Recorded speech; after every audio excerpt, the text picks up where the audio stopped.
Welcome to this simplified course on AP Chemistry. Today we focus on a fascinating area: atomic structures and properties. Now, if atoms were a party, they'd be the life of it, with their unique ways of bonding and their electrifying energy. In this video, we're going to explore the main aspects of atomic structures and properties. We'll delve into the world of moles and molar mass, two concepts that are as fundamental to chemistry as dough is to a pizza. We'll also explore the mass spectrometry of elements, a process that's as precise as a Swiss watch. We'll discuss the elemental composition of pure substances, where things are as pure as freshly fallen snow. And finally, we'll examine the composition of mixtures, where things get as exciting as a plot twist in a thriller novel. So fasten your seatbelts as we dive into the world of atoms and their intriguing characteristics. The mole, often mistaken for a burrowing critter, holds a different meaning in chemistry, and no, it doesn't dig holes in your garden.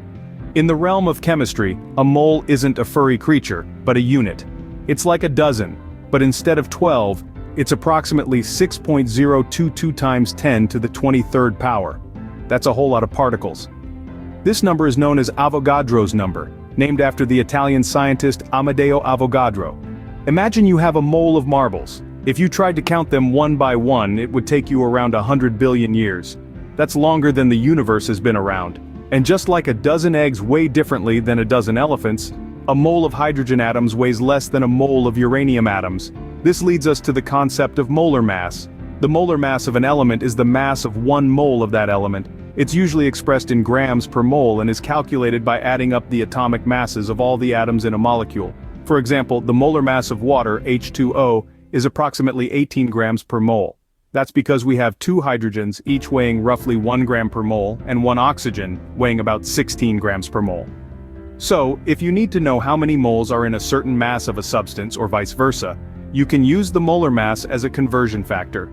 This is essential in stoichiometry, where we study the quantities of substances that interact in chemical reactions. Here's an example. Let's say we have 20 grams of water. How many moles is that? Well, if we know that the molar mass of water is 18 grams per mole, we can simply divide the 20 grams by 18 to find out. So remember, in chemistry, moles are your friends, not garden pests.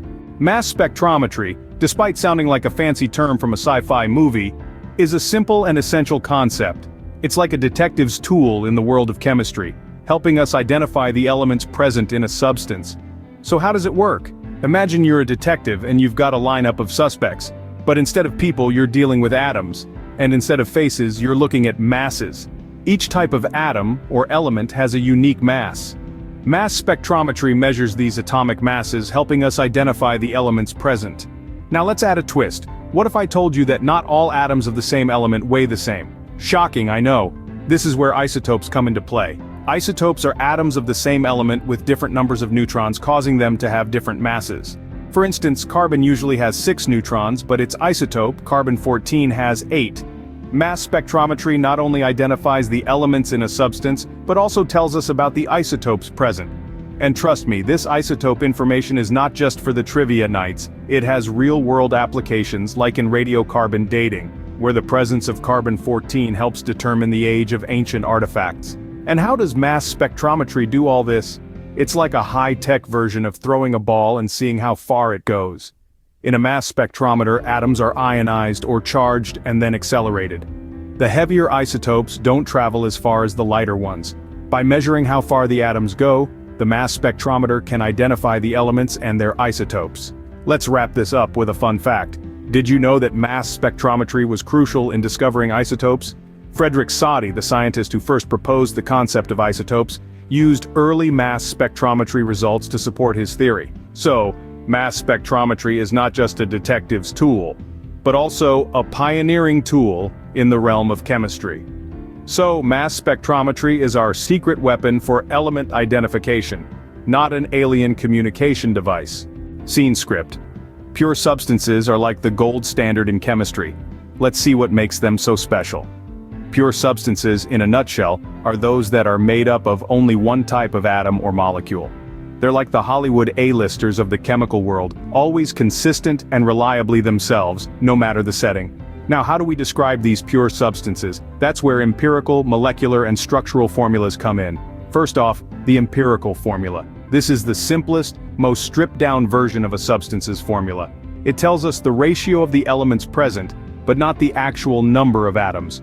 Picture a minimalist movie poster. It gives you an idea of the story, but not the full plot. For example, the empirical formula of glucose is CH2O, indicating a carbon to hydrogen to oxygen ratio of 1:1. Next we have the molecular formula. This is like the full movie trailer, telling you exactly how many atoms of each element are in the molecule. For glucose, the molecular formula is C6H12O6, revealing that there are 6 carbon, 12 hydrogen, and 6 oxygen atoms. And finally we have the structural formula. This is the full feature film of formulas, showing not just the number of atoms, but also how they are connected. For glucose, it would show a hexagonal ring of carbon and oxygen atoms, with hydrogen atoms attached to the carbons. These formulas allow us to understand the elemental composition of pure substances. They're like the script, cast list, and storyboard of a film, giving us a complete picture of the substance's structure and composition. And why is this important? Well, because the properties of a substance are determined by its elemental composition.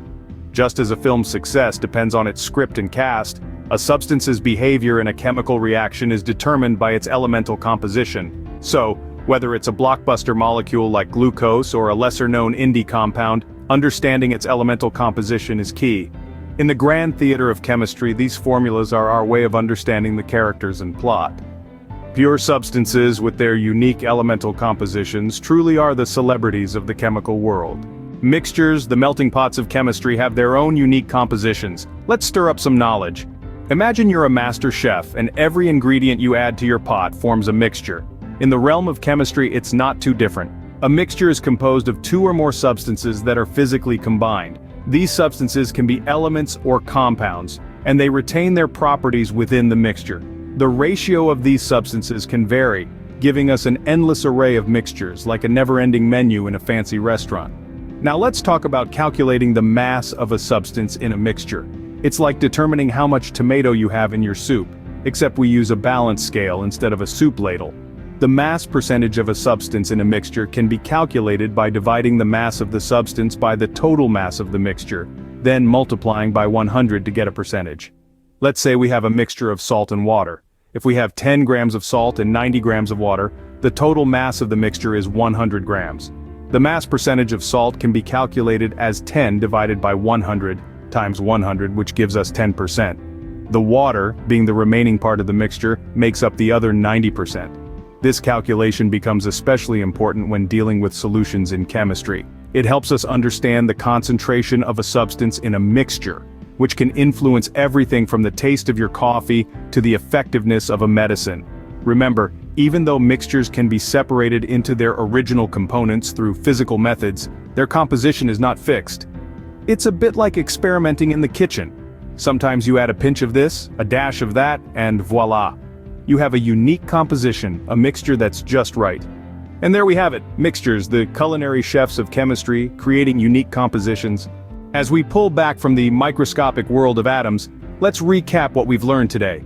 We've untangled the concept of moles and molar mass, understanding that these are fundamental pillars in the world of chemistry. We've cracked open the mystery of mass spectrometry, diving into how it helps us measure the elemental composition of substances.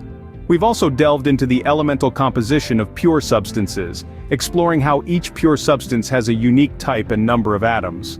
Then we mixed things up a bit by discussing the composition of mixtures, where we learned that different substances can coexist without losing their individual properties. We even got our hands on Avogadro's number and isotopes and calculated the mass of a substance in a mixture. Remember, these are the building blocks of the universe, each playing a critical role in the grand scheme of things. And that's a wrap on atomic structures and properties. Thanks for joining this chemistry adventure. Stay curious and keep exploring.